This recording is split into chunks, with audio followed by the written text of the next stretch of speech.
Vijnanamagyantimirandasya Gyananjana Shalakaya Chakshuronmilitam Yena Tasmai Shri Guruve Namaha Shri Chaitanya Manobishtam Stapitam Yena Bhutale Swayam Rupa Kadamayam Dadhati Swapadantikam Vandeham Shri Gurum Shri Yuta Padakamalam Shri Guru Vaishnavamscha Shri Rupam Sagrajatam Sahagana Raghunathanvitam Tam Sajivam Sadvaitam Savadutam Parijana Sahitam Krishna Chaitanya Devam Shri Radha Krishna Padan Sahagana Lalita Shri Vishakhanvitamsya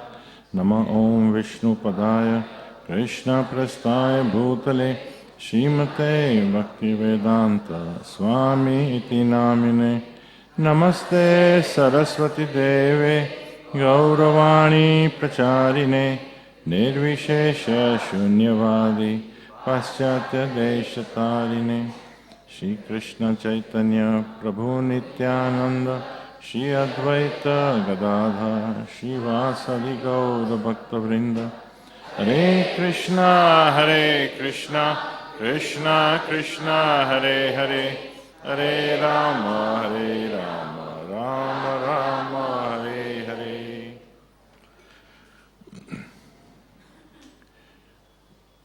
Hare Krishna. So in continuation of the series of avatars that on this Sunday series that is going on, so today we will be discussing about a very wonderful special avatar. All avatars are wonderful and special, but this is unique, that is the Vamana avatar. It is my feeling as I was going through the 8th canto of Bhagavatam that actually, maybe it's a little speculative, but in terms of dramatizing, in terms of relating to our personal life and what is happening in the 21st century of the Kali Yuga, perhaps this is one of the most amenable to dramas we've had, of course, but it's amazing. It has every aspect of what we could, all elements of drama and much more can be presented here. And of course, the creator, producer, director is, of course, the Lord Himself. And but it's also very inspiring. Every act that the Lord does, every word that He speaks, it has so much of potency and also lessons and meaning for us. We are constantly told through the scriptures and through the acharyas, through our own authorities, regularly that there are many challenges and many dangers. And in the Krishna Consciousness process, we are also told it's a little paradoxical. At one time we are told that it's a very simple process. Prabhupada said you just have to chant, dance and feast, that's it. At the same time, oftentimes we are told that we experience that it is actually a double-edged sword full of difficulties, and the difficulties are the subtle difficulties more than the gross for most devotees. And one of the biggest dangers in these difficulties is false pride, because that's where the problems really originate. There are other problems of envy and greed and all, but ultimately the basis for our thinking that everything belongs to us and I am the most important, I am the proprietor, and forgetting that actually it belongs to Krishna, it means that we are substituting Him. We are taking His position. So that really becomes the origin, and that has major repercussions into everything, because that's, if the first step is wrong, then all steps, even if you were to do correctly, you get a 0. It's like that. So this is the not accepting and not acting on that becomes the problem. And so here we see that Indra, who's one of the most powerful demigods, and he's also one of the leaders. He, because being in control of so much power, he's also in charge of the kingdom of heaven, and therefore he is sometimes prone to make mistakes, and he sometimes forgets that he is actually subordinate to the Lord. Of course, we also know that this is the Lord's Leela, and he also shows how he protects his devotees. But nevertheless, we see in this particular instance that Indra, out of negligence, he offends a sadhu, and because he offends a sadhu, he eventually loses everything. We won't go into the details of that, but the stage is where he has lost everything. And because he has lost means the demigods are very much weakened. And at the same time, the king of the demons is Bali Maharaj. Now, Bali Maharaj's ancestry is very extraordinary. His great-grandfather was Hiranyakashipu. His great-grand-uncle was Hiranyaksha. So his grandfather was Prahlad Maharaj. So he had the best of the demons and the best of the devotees, both in the same parampara. But he was also a very great personality in his own right, and he did full justice to being the leader of the demons. Very powerful, but also very respectful towards the Brahmins, just like his father Virochan. His father was very affectionate to the Brahmins. He also worshipped his guru, Shukracharya. He did perform yajnas and everything. So while Indra, who was one of the main leaders of the demigods, was weakened, here we have the leader of the king of the demons becoming even more powerful, because he was performing a yajna, he was worshipping his guru, and because of the power, when they had one of those eternal battles constantly happening between the demons and the demigods, the demons defeated the demigods. And it was quite decisive. So the demigods were very worried, and they were afraid. They ran to Lord Vishnu, saying that, they were crying that all is lost, please save us. What do we do now? So Lord Vishnu told them that actually you can't fight the demons, but what you can do is we can try to save the situation through negotiations and diplomacy. So therefore he advised them to go to the Mandara mountain. He said, you go to the ocean of milk and start churning it. Use the Mandara mountain as the churning rod, and the Vasuki snake as the rope. And out of that you will get the nectar. This Amrit nectar is very powerful, and it would actually, both physically, mentally, in all aspects, will be greatly strengthened. So but how do we go? Because they were already without any authority, they were out of power. So somehow a truce was developed between the demigods and the demons, because the demons also wanted the Amrit nectar. So they agreed to that, and this also shows how politics works even in those days, in that yuga also, and even now. That it's not that they didn't hate each other, but if they saw some higher good, then they were willing to cooperate, they were willing to come together. So you can say temporarily there was a coalition government for the world, and both the parties were together, each one scheming against the other, but nevertheless having their own, at least externally, they're playing their part. So they got a truce, and then they went to the Mandara mountain and used it as a churning rod, and then the Amrit came. Naturally, the demons, being more powerful, they snatched the nectar. Now, if they drank the nectar, then they would have become virtually invincible, undefeatable, and that would have destroyed the demigods very, very substantially. So again the demigods went crying to Lord Vishnu, okay, now what do we do? So that's when Lord Vishnu comes in the form of Mohini Murti, Now, Mohini Murti, she did not need any weapons. Her main weapon was her beauty. She was so attractive, so beautiful that it is described that just her glance, her eyebrows, her look, completely mesmerized all the demons. I mean, they were so captivated that each one felt that she loves me, and they would do anything to kind of not to displease her. And having them completely in that bewildered state, when they were totally mesmerized, she just came and actually took the nectar from their hands, and in front of them, she was pouring the nectar in the throats of all the demigods. So it is very interesting that Prabhupada explains, I mean, how is it that they would, such powerful demons, I mean, knowing that this was really virtually a matter of life and death for them, that they could have snatched away and attacked. That would have been their normal form. But that's the power of, they were so infatuated by her, and each one felt that, she loves me and I don't want to displease her, so they didn't do anything. And before they knew it, the demigods were very powerful, because now they became completely invincible.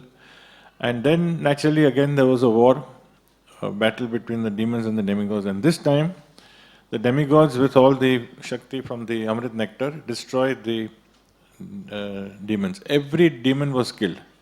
Bali Maharaj was killed. All the demons were dead. So the Guru, Shukracharya, Guru of the demons, now he was not an ordinary Guru.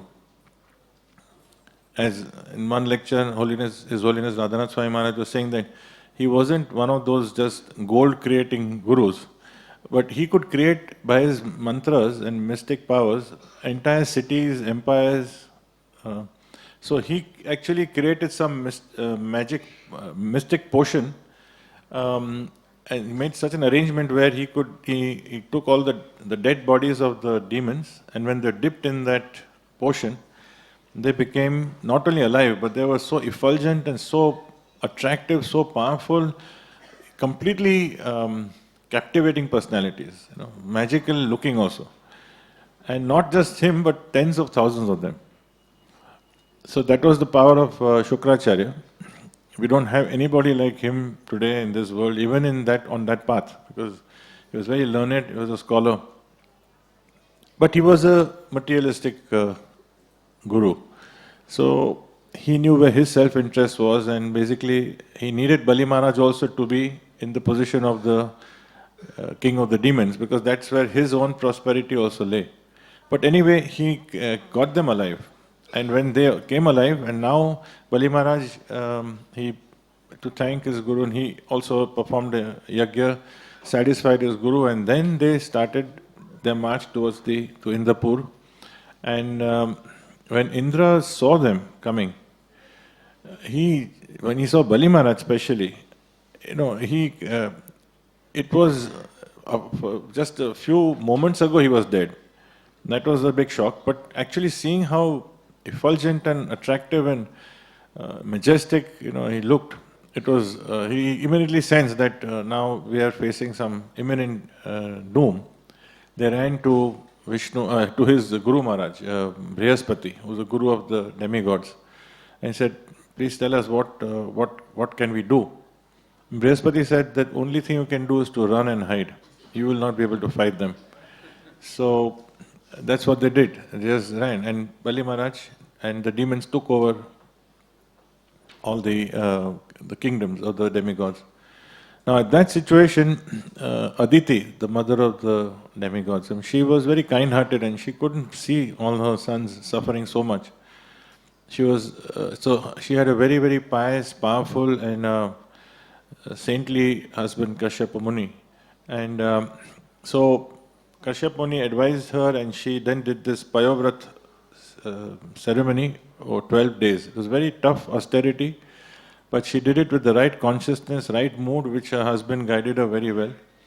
And she pleased the Supreme Personality of Godhead to such an extent that the Supreme Personality of Godhead, Lord Vishnu, Lord Krishna, descended, agreed, and then actually descended in her, through her womb to this earth. Now, as soon as the Lord comes, there's a very beautiful description of the Lord. He comes in his four-handed form and yellow garments, blackish complexion, with a helmet, and it's all the Kaustuba gem and all the paraphernalia. And then he turns himself into Vamana, the dwarf. Vamana is a brahmachari dwarf. Dwarf means a very short person, but again, very, very attractive personality. Just something which his presence only would, and people would be, all people would be aware that this is not an ordinary person, very, very special. So, they dutifully glorified. There's a very, very wonderful description of how all the demigods, all the sages, they all came and how they worshipped Vamana, because they were all expecting, they knew that this is the Supreme Personality of Godhead.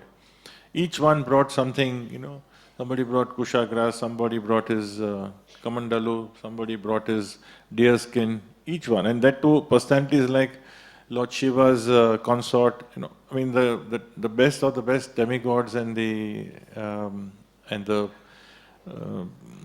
sages, each one actually comes and offers variety of things to please him. And they honor him and they worship him, and then the Lord, Vamana leaves from there after accepting very graciously all the love and the worship and prayers. Because he knew that on the banks of the Narmada, Bali Maharaj was actually performing another yajna. And he would have been even more powerful if he had successfully completed it. So Vamana moves towards to the banks of the Narmada, and it is described that as he came there, just from a distance, his effulgence completely dampened and dulled all the effulgence of all the sages and the Brahmins and those who were sitting around. People could notice that suddenly there is a kind of darkness or a dullness, the reduction of effulgence, because there was such an effulgence coming from this little dwarf, Brahmin dwarf, who was walking in like a brahmachari, like a Brahmin. And Bali Maharaj was instantly attracted. The minute he saw, he was stunned.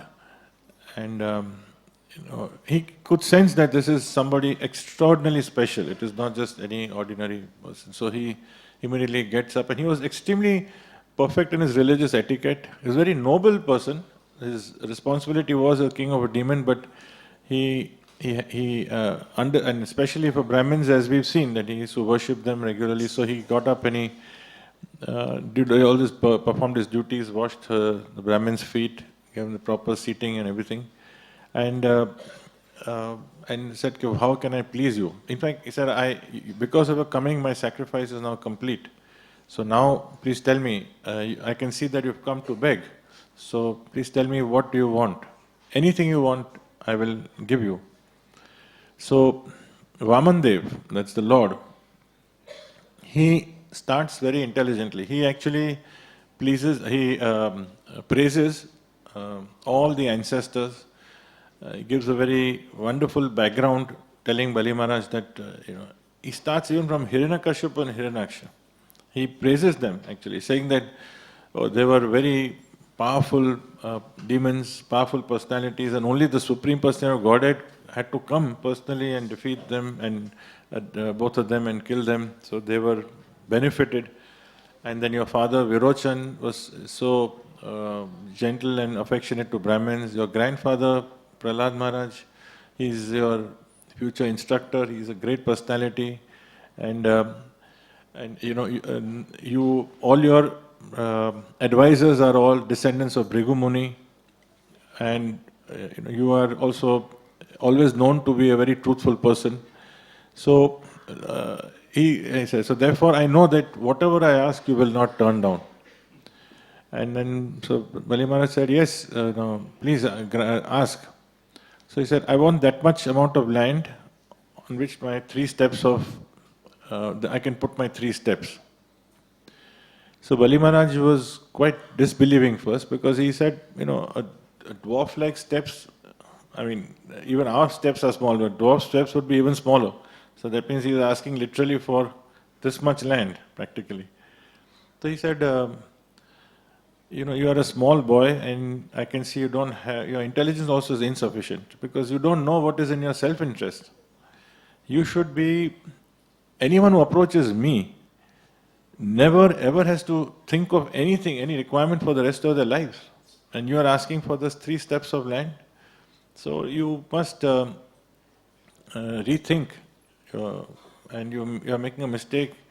You need guidance. It's too small. So he was a little bit condescending, but in a nice way, just gently, chiding him, saying that you don't know what you are asking. And I can give you planets, I can give you fame, I can give you, islands, I can give you palaces, so many things, and you're only asking for this. And then Vamandev gives wonderful instructions, not just to him, but through him to all of us also. He says that, if one is not satisfied with a little, then even if you offer the entire universe will not be satisfied. But if one is self-satisfied from within, then one would be completely peaceful.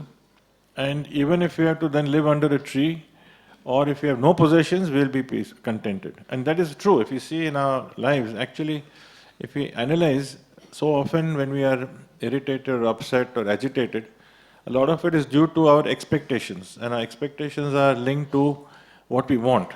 Maybe it's other person's behavior, or maybe it's our own desires which have not been expressed. But therefore, it leads to a lack of contentment. So this is a key lesson for all of us, in which he just picks the key thing and tells Bali Maharaj that the problem is that I am a satisfied person. So therefore I am happy with this. I don't need anything more. So, Bali Maharaj just smiles. He was being chastised actually, but again, in a very nice way. But he accepts it and he says, okay, if that's what you want. And he was about to solemnize it by, washing the feet of the Brahmin dwarf, and to sanctify that, yes, this is my vow. And just when he was about to do it, his guru, Shukracharya, he couldn't contain himself, and he absolutely erupted. Now, Shukracharya, we have seen his power, we have seen what he has actually done for Bali Maharaj. He not only practically, literally brought him from the dead. Not only that, he gave him the power, he gave him the know-how to conquer all the demigods. He was the power behind the throne, you can say. He's done all this. Of course, it was also for his self-interest. But having done that, he was not about to lose all this for somebody's promise, and because he knew, his power was such that he knew who Vishnu was. He knew what Vishnu does. That was his power. You can't even compare anybody, anybody, any of the gurus and so-called, people who may show some magic or some power, influence. There's no comparison. He instantly knew, and what he told Bali Maharaj there actually came true later. So he told him that you are a rascal, you are a fool, you don't understand. This is Vishnu. He's your enemy. He's asked you 3 steps. He's going to, in 3 steps, he will he'll cover every part of the world in 2 steps. You will have no place to put your 3rd step. And he will destroy you. He'll make you completely a beggar, a poverty-stricken beggar. Where are you going to give him the 3rd step? He will humiliate you.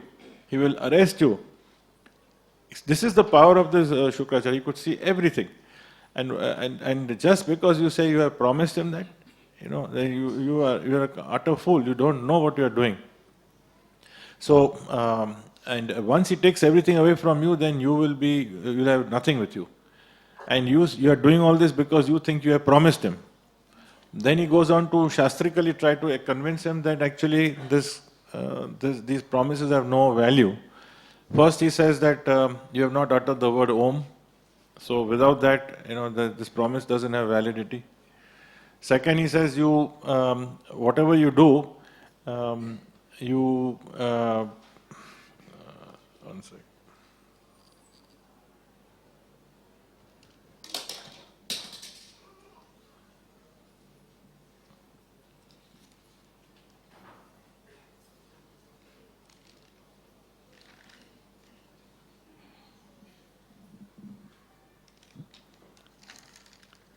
I'll just find the...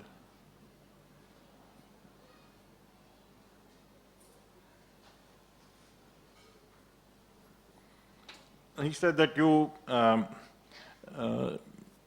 means he has... one is that he has taken... you have not uttered the word Om. Then I'll recollect, get it later. But basically you are not in a position to... if your life is in danger, also you are permitted to walk away from your promise. So there is there is nothing wrong from the Shastra point of view for you to, because you are in a difficult situation and it is what we call force majeure in legal language, that now I can't do anything about it. So therefore don't worry about that. So even from the point of view of the promise, the so-called promise, so what is the use of trying to say that because you're given a promise, you have to fulfill it? Because first of all, you would be finished, you'll have nothing left. And on the other hand, if you are going to try to, if you're doing it only because you promised, then there's no need for it, because I'm telling you that you are in good hands, you are safe. But Bali Maharaj heard all this. And then he told them that, see, I am the grandson of Prahlad Maharaj. He actually thought a lot, he contemplated, and then he said, I am Prahlad Maharaj's grandson. You have, if this dwarf, if this Brahmin boy, if he is Supreme Personality of Godhead, as you are saying, then what is the loss? And if he is not, then I value my word a lot. Because Mother Earth has said that I can tolerate any burden, but I cannot tolerate a liar. And I'm not afraid of, losing my opulences, I'm not afraid of death, I'm not afraid of anything else. The only thing I really fear is offending a Brahmin. So ultimately, and everything is going to be taken away at death. All the, whatever we have built and all the opulences, the power, prestige, palaces, control that I have, it will eventually go. But my reputation will remain. And I do not want to be defamed. I would like to, if I've given a promise, then I would like to fulfill it. So he gave his whole argument and he said that ultimately, no matter what he does, I will go ahead and do it. I'll fulfill my promise and I'll keep this. Hearing this, you can imagine how outraged Shukracharya was. He just couldn't tolerate, because he was not used to not being listened to. That's another thing. A person who's so powerful and so, and he's always been proved correct in the past. Every time, whatever way he guided his disciple and disciples' subjects, he's always been proved right. So he also had a very strong, pride in himself. And now here is his own disciple, whom he thinks that he has done so much for him and he has saved him and he has given him so much benefit.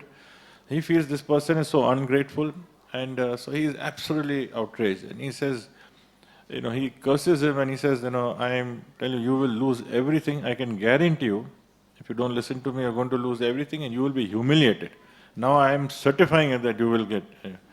So Bali Maharaj is not, he's just calm and composed. And Vamandev is just looking, and he's like a neutral party. He's waiting, he's to see how it goes about.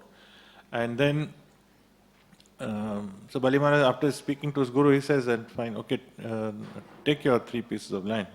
He washes his feet. He gets his wife Vindhyavali, brings all the paraphernalia, and then he washes his feet. And then he says, "Now take." And then right in front of his eyes, right in front of everybody's eyes, they see the transformation of Vamandev. Lord Vamandev, Vamana Avatar, actually starts growing. Growing to what an extent? He grew, became so big, went on becoming bigger that it was beyond their perception, beyond their eyesight. And he then this form of Trivikram was so gigantic. And then when he took the first step, he covered the entire lower and the middle planets in one step completely. And in his second step, he covered all the upper planets and all the areas above, right to the end of the universe. Now these universes are like floating balls in the Karunadak ocean of Mahavishnu. Actually, this Karunadak ocean is an unlimited ocean, which is made up of the perspiration from Mahavishnu's body. And so he goes, he crosses and goes to the end of the universe. And then his toe pierces the universe. And the Ganges water, this is the origin of the Ganga, which actually comes from there. And it's actually Chalnamrit because it washes the Lord's feet, and it came from his feet actually. So, having closed the two, with his two steps completely saturated the entire, every inch, every millimeter of the universe. Now, then he turns to Vamandev and says, so how are you going to fulfill my promise? And this is the way it has been presented, that the Lord, as in such a form, he actually is quite strict on Bali Maharaj. There was no kindness seemingly externally. He says, you have not fulfilled your promise. Due to false pride, you thought you had all your possessions.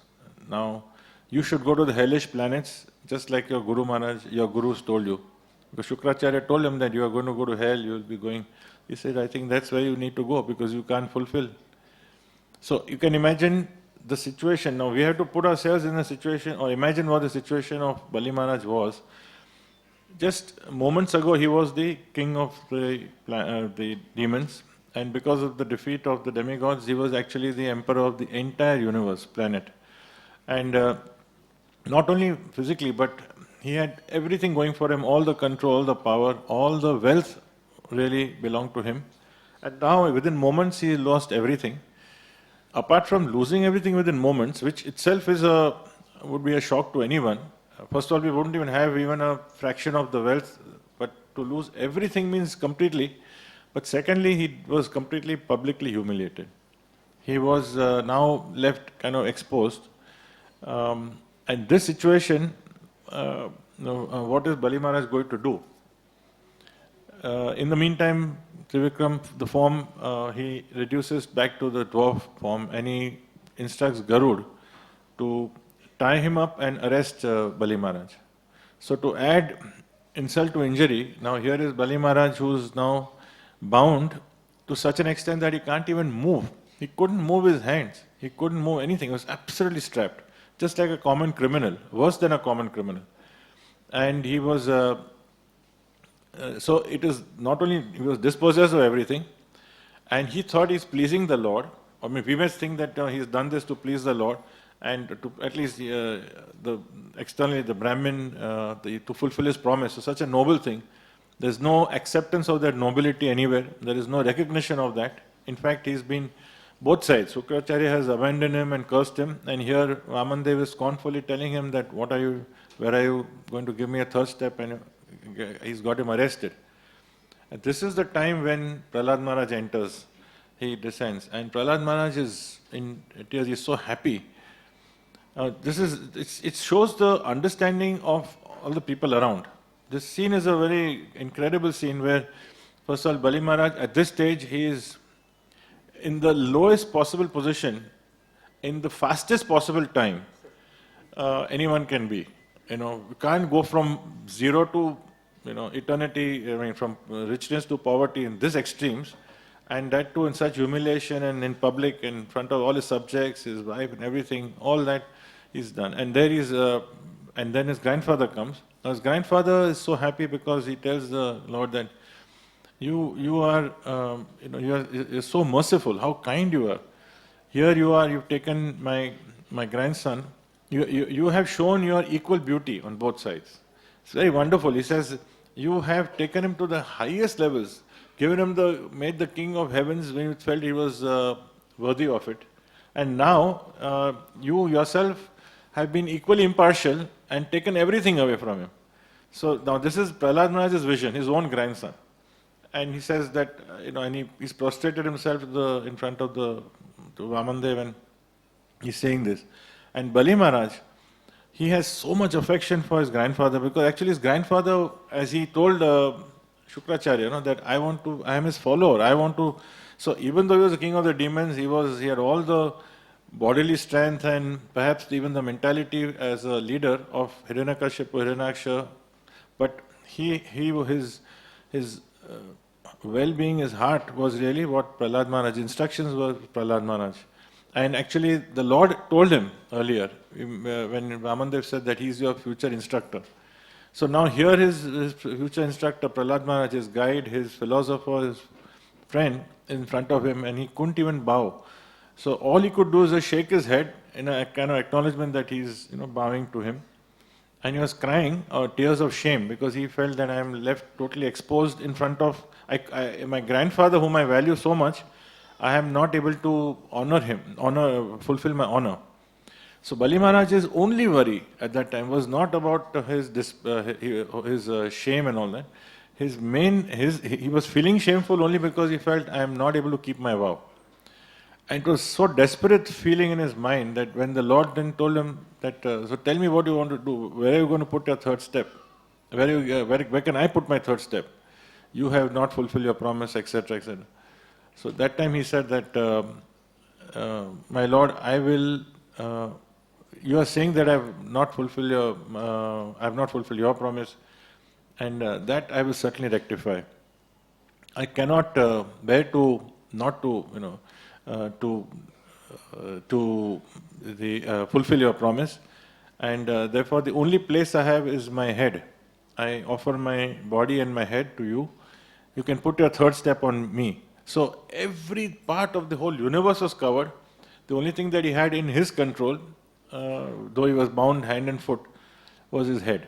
So this is really you can say the epitome, the highest form of surrender that we see from a person in the most externally difficult and humiliating situation, when nobody would have expected this, that where but because he was so keen to fulfill his promise, and he immediately offered that you put your head on my head. And at that time there was a huge uproar in among so many Gandharvas, demigods, all those who were saying, they were so happy.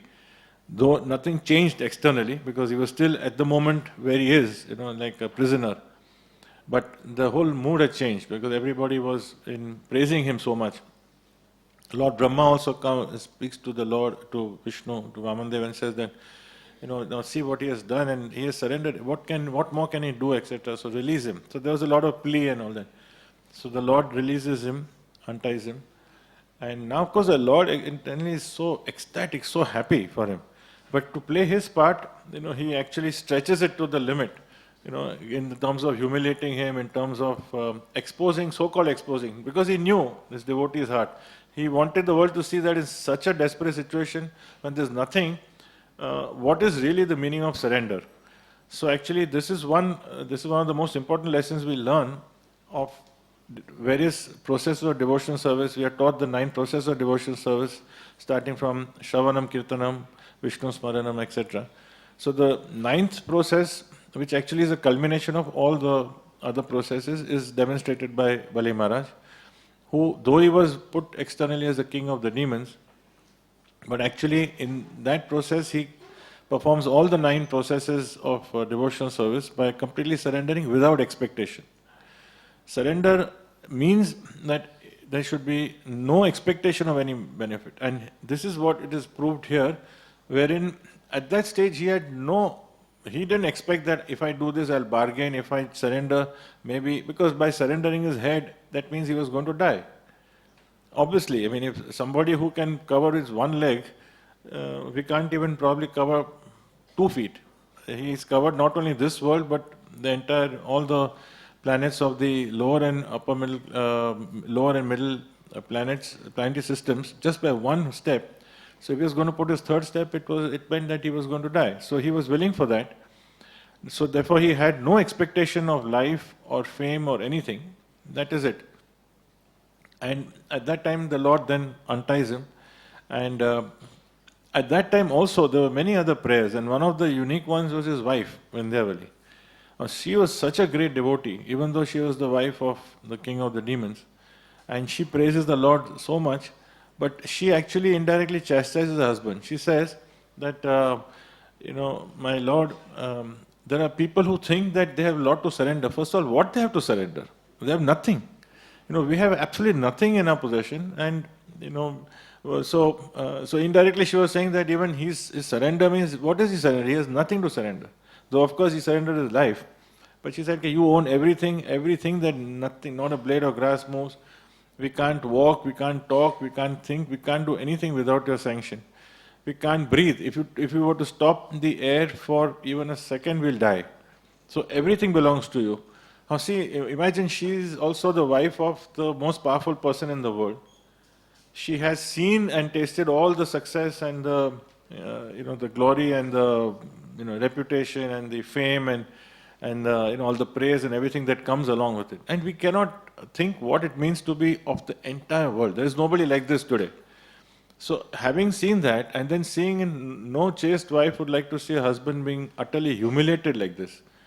So this shows the glory of her thinking and her clarity of understanding who the Supreme Lord is, and that she immediately went to the crux of the thing, that this is the Lord, He is the proprietor, and she praises Him.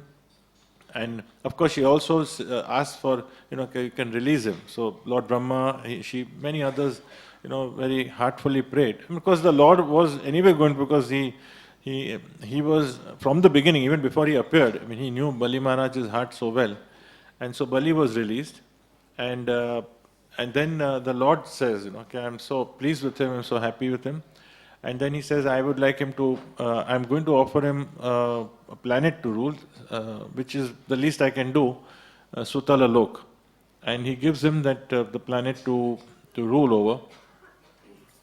But I cannot bear to be away from him. Now the Lord says that I will give him Sutala Lok, but I am going to be permanently staying there as his doorkeeper.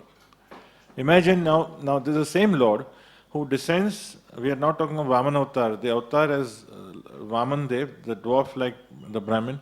He comes solely to reinstate the demigods. We saw that to help the demigods because they were in a mess, and he defeats the demons.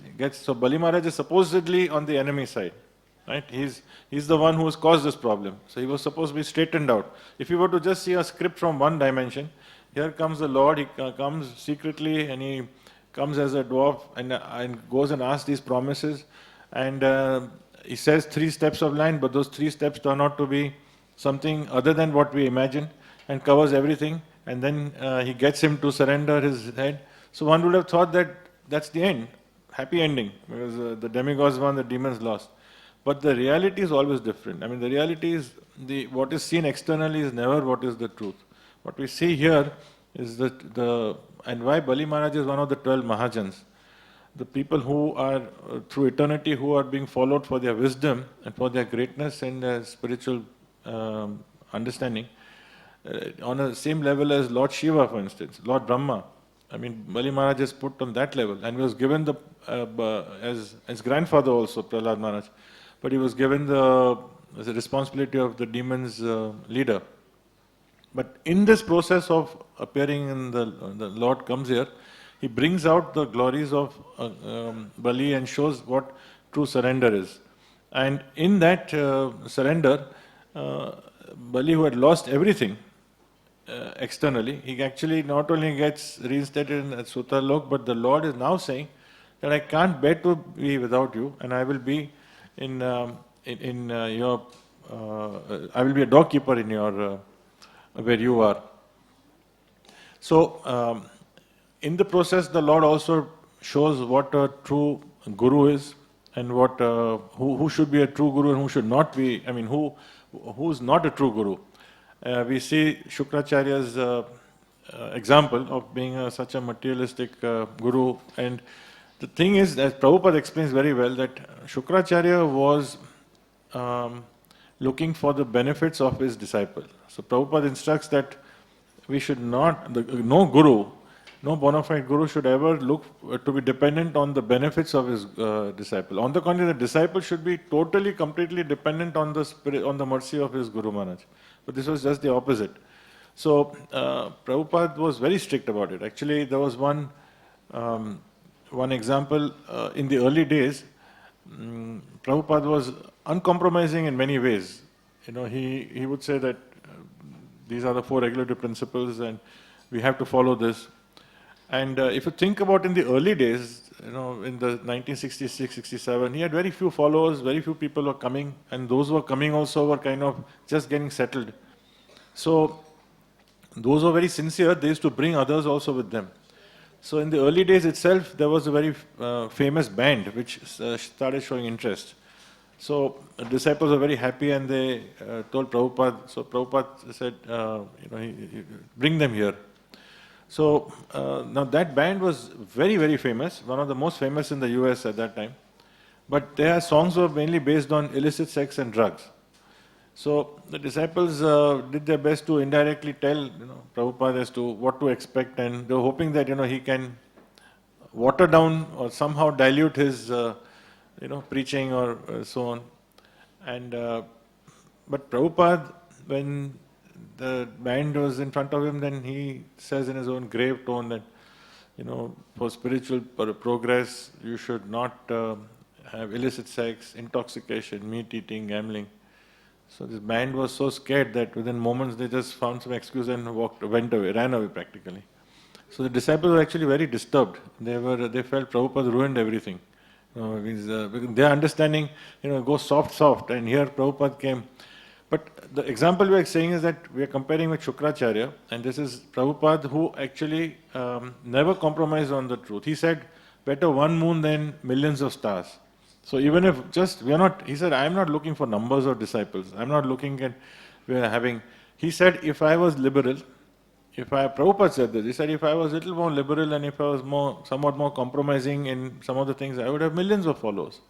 And he didn't say it at all as an ego. He just said as a matter of fact, that such was his charisma, such was his attraction. People, that in spite of such a heavy message, so-called heavy message when he went to the West, why people were attracted? Those who had some spark of spiritual life, they could see the sheer magnetism and the purity of this person.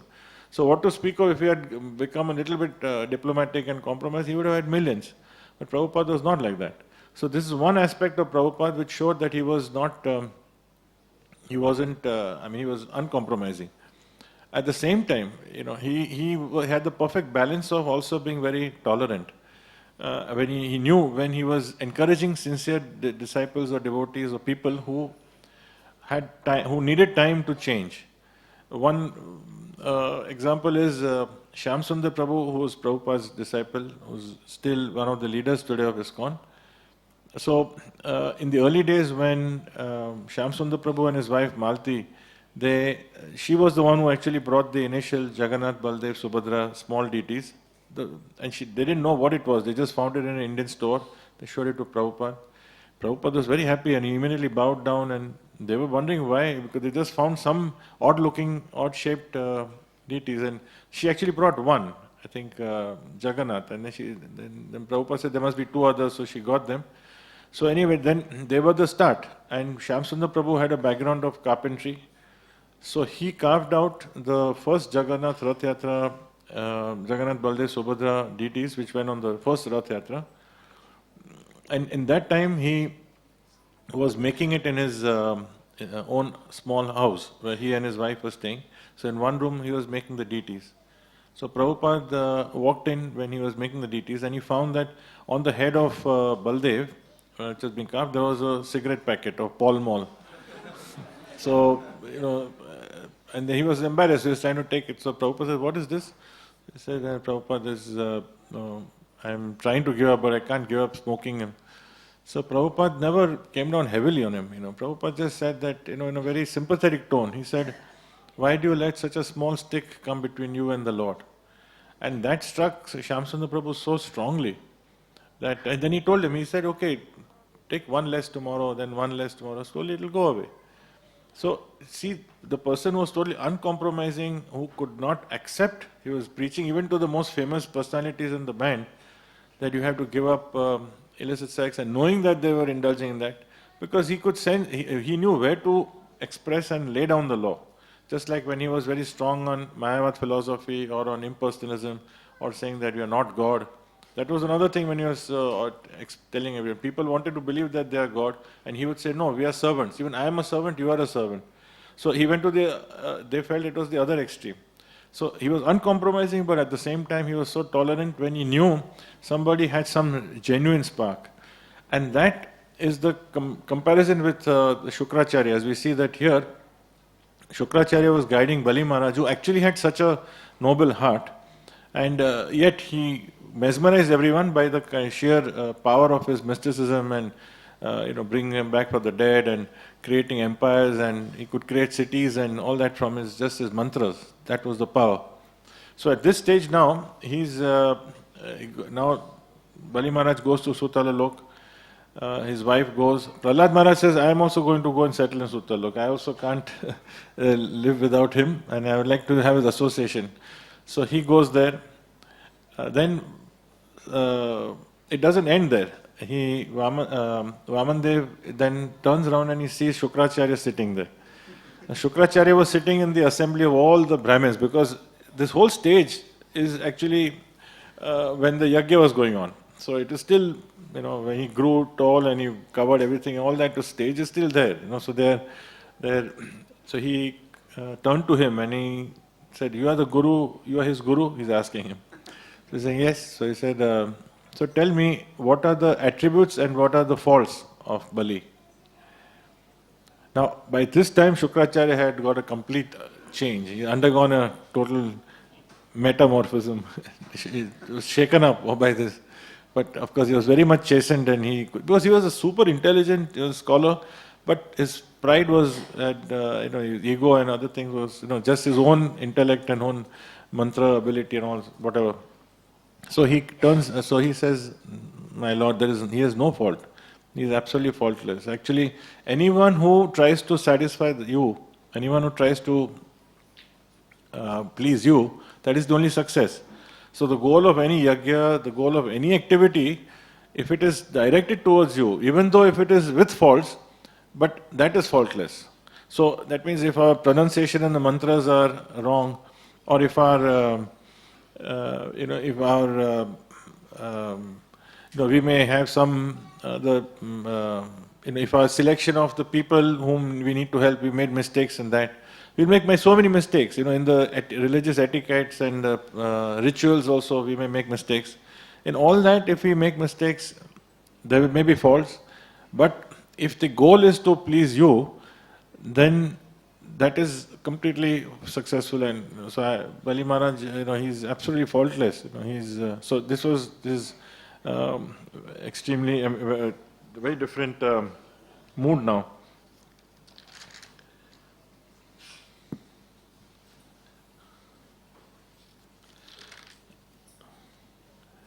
So then Prabhupada, in the commentary, he adds that what turning towards the Lord in the Kali Yuga means that we should see that there is no possibility other than in Kali Yuga, other than chanting the holy names of the Lord. Because this is the recommended process. Chaitanya Mahaprabhu has, who is Krishna himself, has stressed that that is the only way we can come to the Lord. So, in Bali Maharaj's example of giving himself to the Lord, and that too, it shows that while externally he was, controlling the demons and doing whatever he had to fulfill his responsibility, it was not that it was just all of a sudden there was a transformation.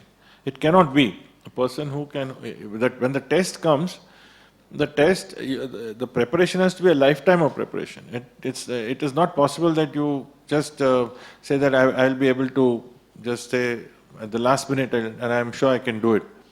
So this was his deep feeling and his understanding of the Lord, that he could defy a personality like Shukracharya and go towards the Lord. And then the Lord comes to him and wants to say that I would not want to leave your association. So also, yeah, just remember, there's a very nice story related to in the Padma Puran, which is cited here, where when the Lord goes to Sutara Lok and he starts staying there only. So now Lakshmi Devi, who's in Vaikuntha, initially she doesn't know why the Lord has not come back, and she's getting lonely. And the Lord is seemingly forgotten her because he's stationed himself as the doorkeeper of Sutala Lok. So when she understands now that he's there because of Bali Maharaj and he's his great devotee, now, so she comes up with a strategy because she wanted him also back in Vaikuntha. So she then disguises herself as an old lady and actually goes to Sutala Lok.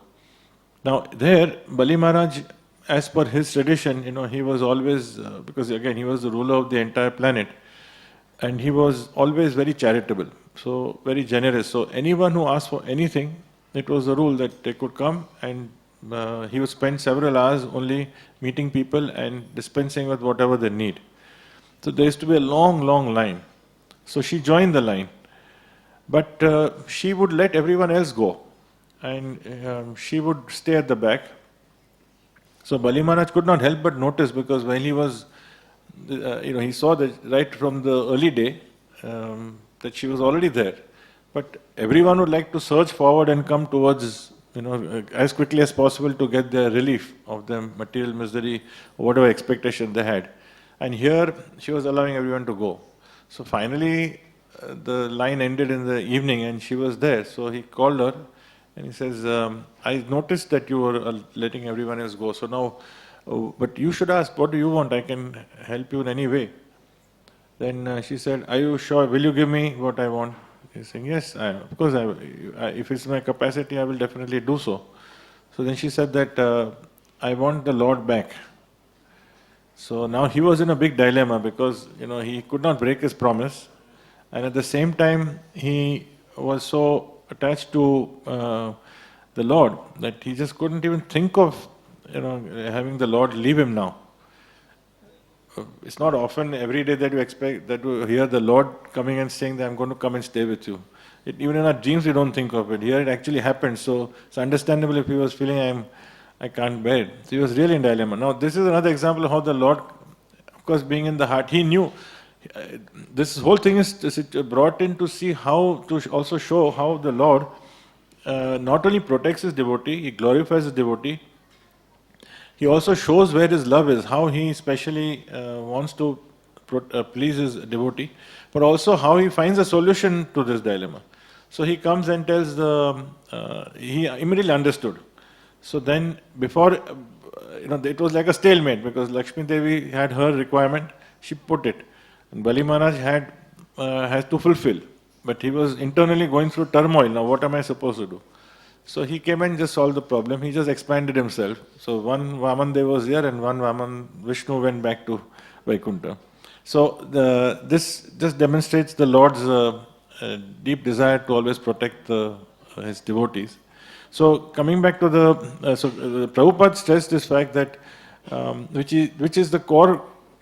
This is the core message for all devotees. Any devotee wanting to take to spiritual life, is the first message is that the holy name of the Lord, and we as Chaitanya Mahaprabhu's followers have been recommended the Mahamantra Hare Krishna, Krishna Krishna, Hare Hare, Hare Ram, Ram Ram, Hare Hare. So this Mahamantra is non-different than the Lord, and as is said in the Shastras that Hare Nam, Hare Nam, Hare Nam eva kevalam, Kalo nasteva, nasteva, nasteva gati ranyata. So in this age there is no other way but to chant the holy name. Because what was applicable or ideal for other yugas in the Shveta, Satya, Treta and Dwapar yugas is not possible, because there was a far greater ability and understanding and spiritual connection of people in those yugas Kali Yuga is a very relatively more degrading and continuing to degrade Yuga. So therefore, and at the same time, therefore it's much simpler than doing the austerities of the other yugas, but at the same time the potency is even more, to such an extent that the other, even the demigods would all wish to take birth in this yuga only because they have a direct access to the Lord if they perfect the process. So, as Prabhupada said that I would like one moon rather than many stars, or one sincere disciple or one sincere devotee, then I would say my life is perfect. I don't mind if people find difficulty to follow. Of course, he brought in hundreds and thousands of devotees people who took it so seriously and dedicated their lives completely. And through them, it has gone into more and more and more. So it is now spread to lakhs of people, or maybe more, all over the world, who are doing the same in trying to please Srila Prabhupada, who in turn was following Chaitanya Mahaprabhu. So Prabhupada made one very wonderful statement. He said that the fire of devotion in the genuine spiritual masters and genuine sadhus is so strong that it can actually activate just by contact with them, by associating with these great sadhus, it can activate our dry dead wood which is within our heart. So the potency of the fire is within our heart, but it has to be activated.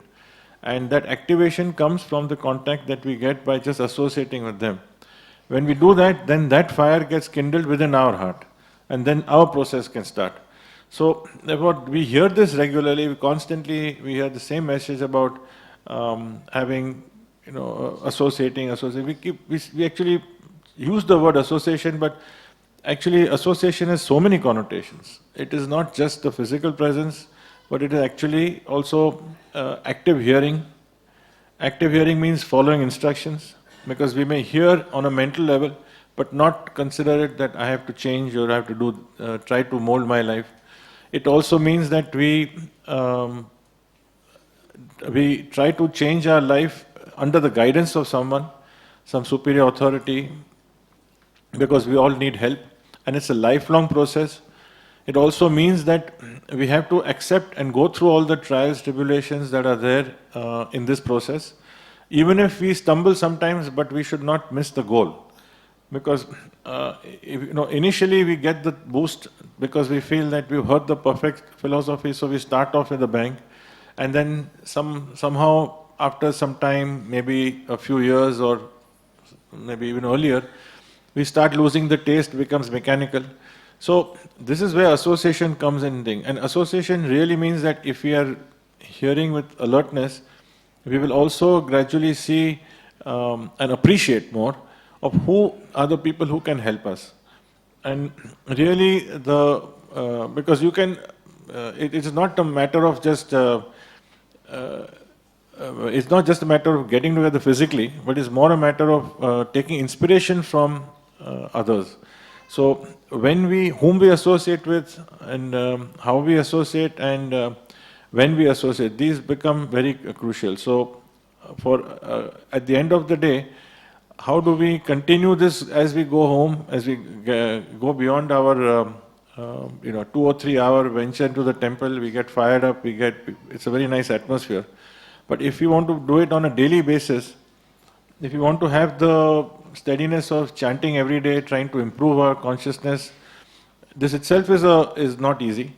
But then ISKCON and Radha Gopinath Mandir, of course, offer so many details and others which most of you are aware of. So many programs, so many opportunities to interact. But ultimately, you can only take the horse to the water. You can't force the horse to drink. So similarly, we may be given all these opportunities, but finally that spark of determination, as we see here in the story of Bali Maharaj, that in spite of giving all the advice and all the gains that he could have got, which he already had experienced from his Guru Maharaj, he defied his Guru Maharaj because he knew he had the sense of discrimination. So same way, if we need to have that determination to follow that path, we will have so many other so-called gurus outside. It may be our parents, or it may be our family members, hopefully not our spouse. maybe occupation, everywhere, we might be, because some individual gets the interest and then he suddenly finds that the others are not cooperating. How do we go ahead in that?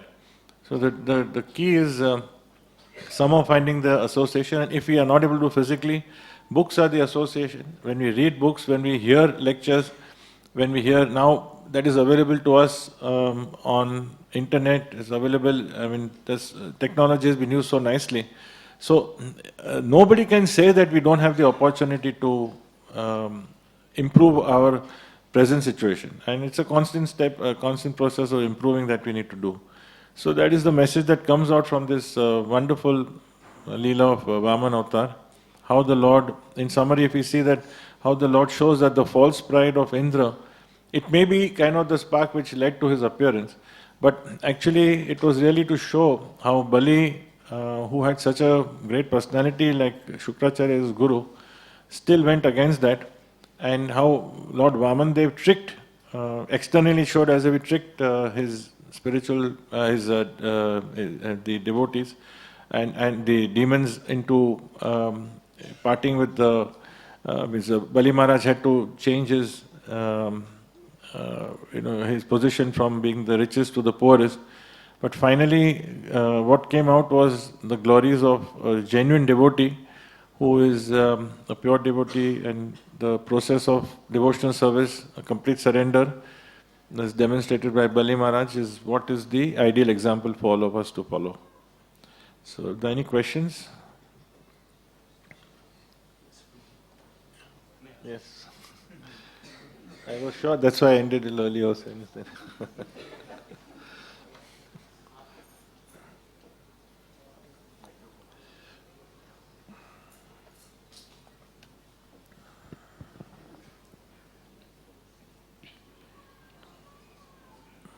Bali Maharaj said that I cannot give up the promise which I have given to a Brahman. And now for us, and another side, importance of a guru, we give so much importance here that two questions mixing, and he has given up his Guru Maharaj. And today, who is Brahman? Bali Maharaj has accepted this Brahman. Today, though Shukracharya was so powerful, and a Guru, and either here Brahman, so we get devotee association, which you actually very elaborately explained in the end. But association we want, and we also want to go towards that side so that we can make a spiritual progress, Brahman or Guru. Here, sometimes people say very difficult even to get Guru. Years they have to wait, and we don't know when they will get an opportunity. So keeping who is Brahman, how Guru is such a powerful person, and he rejected even so a common man gets sometimes confused that how we should follow this path. Actually, it all depends on sincerity.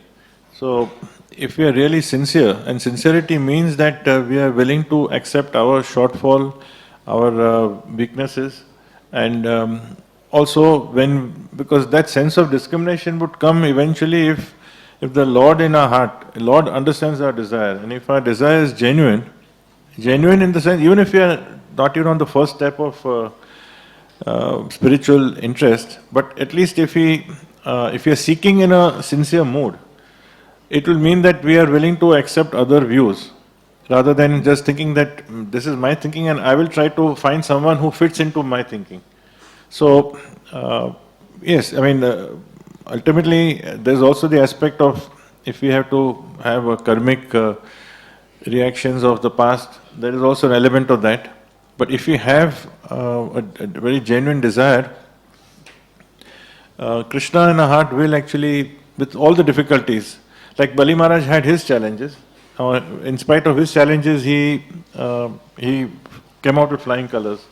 So in the same way, if a person starts out and he doesn't have to, I mean, see, you can take, I think everybody who is, most of the people who have come to ISKCON would probably start out by not knowing much. Very few people would be very familiar with genuine spiritual life and before they came to the movement. So when they have just come, they have come in a sense of innocence. That means they have no understanding. But then when they instructed, so our sincerity gets tested that when we are given instructions and when we are told what to do, what not to do, if we start following that, whether we like it or not, like when we are, and many of these things go completely contrary to what we are doing or what we are thinking. So, for instance, even taking Brahmin, I can say from my experience, and perhaps this is true for most, the concept of what Brahmin was very different than after hearing now from the Shastra. Are we willing to accept now the Shastric understanding and the genuine understanding, or are we still willing to go by that only it is based on caste? If I am born in a Brahmin family, I am a Brahmin, rather than on activity and quality. Right? So this is an example of how sincerity is tested. So if we are actually sincere, we are willing to learn, we are willing to open our eyes and ears, and as we keep modifying our views, ultimately Krishna consciousness, apna surrender to the Lord will come later, but I think initially the surrender of our own viewpoint is the first thing that I have seen, that because everything now, the way we look at our friendships, the way we look at our, how we should go about our occupation, the way we should activate our whole day, everything gets guided. Even our language, even our prose, everything is actually coming after association with Prabhupada's devotees. So, really speaking, if we are following that, then we may have our own quota of real challenges, misguiding, we may get misguided, we may make mistakes. But then are we willing to rectify from the mistakes? Supposing we have actually acted wrongly and followed, let's say here Bali Maharaj was completely understanding from the beginning. But if we were tested and if we make mistakes moment we realize we made a mistake, are we willing to rectify it? Now that requires sincerity, because if we are, rather than fooling ourselves, so if that desire is there, then Krishna will always protect his devotees. But that is said very clearly by him in the Shastra, that you come to me and I will always protect you.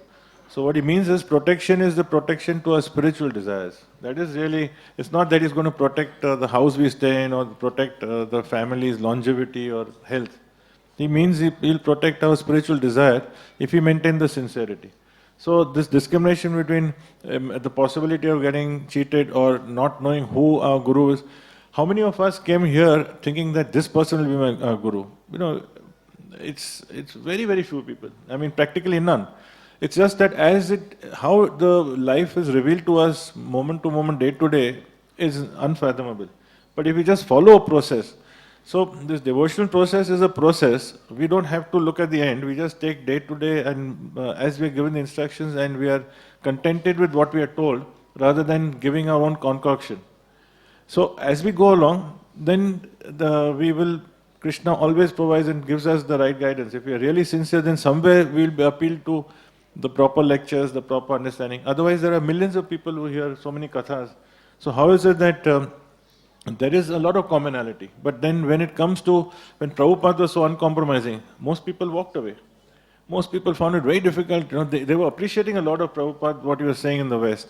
But then when he went to one step further, and when they heard that we are servants, for instance, or we are not God, that affected many people.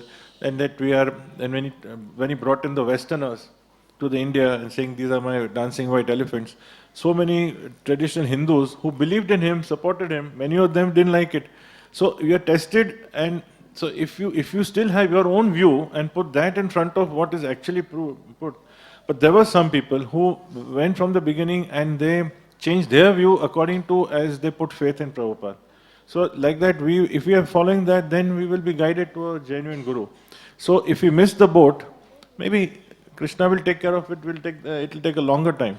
But if we follow, then it may be traumatic in the short term, but eventually that protection is definitely provided by Krishna. And we don't know how that protection comes. we don't even know how to recognize the protection, because we may be going through suffering, so our mood is that we are suffering, but actually that suffering is going to yield to something much greater, and we may be realizing it many years later, or we may not, but it will be proved that way. So basically, it's if you have the starting point would be our sincerity to just of what we are attempting to do. If we start with the first step, we're ignorant. We come here, we don't know. But when we hear and we come across genuine people, we see someone who really appeals to us, and for the right reasons. When we hear, and we have always been told that if we hear the scriptures, if that is matched by the people who speak, that means the sadhu speaks the same thing as the shastra, and the ancestor, the parampara is also saying the same thing. So Guru, Sadhu and Shastra, if all are saying, then that is it's not a sentimental matter of saying that this person is a very eloquent speaker and therefore I like him, or he looks very nice. There's not physical charisma. But if we see that this person is actually presenting the Shastra, I'm hearing this, I'm reading it the same way, and consistently over many years, then our sincerity leads us to become more interested, and we may have problems with our practical difficulties, but nevertheless, we will not leave this, what we have. And that way, then Krishna will give us the opportunity to come across someone who can then take us further. And that's why we say that how is it that we got this opportunity? We just say it's causeless mercy. For most people who take to spiritual life, it's clear to see that there's no strong desire, and yet we have been given this opportunity. How we came, why we came, nobody can explain. So we can see how kind Krishna is. So just if you're sincere, he'll take care. Any other questions? Hare Krishna.